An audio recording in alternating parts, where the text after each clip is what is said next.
first it hit me. Well, I got diagnosed when I was 3, and my mom's always been big on, talking to me like an adult. So from then, I could barely say cerebral palsy, but I knew that that's what I had. I don't know if I want to call it a difference.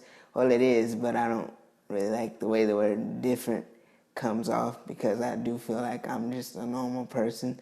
It's just a different set of circumstances I have to deal with.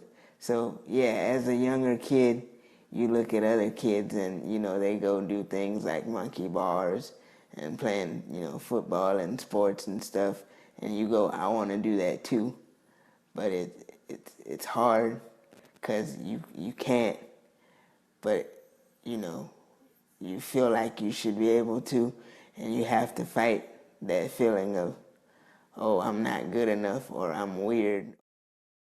But it's just like getting around in general, mobility, and then there's, dressing that has to be modified because I can't, like lift my foot up and like put it over my leg like my friends. So I can't just throw on my shoes, it's a process.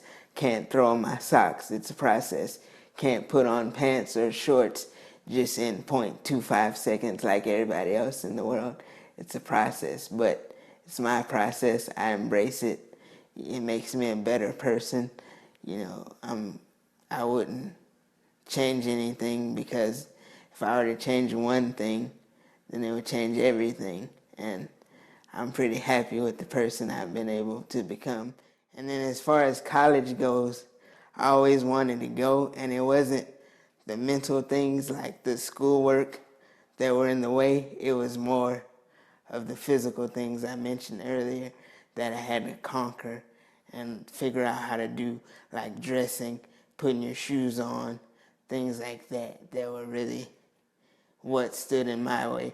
And 12th grade, for all of 12th grade, I would get up like 5:30 in the morning just to put on my shoes by myself to, get practice doing it. And I had to leave the house by 7, so I would get up just to give myself that extra time to fully dress myself and put my shoes on. And for a while, I needed help, to finish.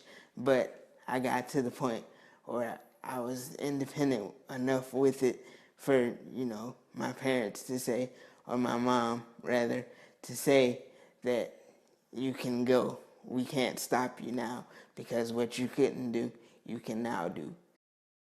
The things I've been able to accomplish at such a massive school, one singular person like me could mean so much. And the things I've accomplished because I've been here, and had I not come here, wouldn't have happened. It's hard to put into words, what all the memories mean and all the things I've done. I was told, oh, you shouldn't go to UGA, it's too big. Oh, you shouldn't do this.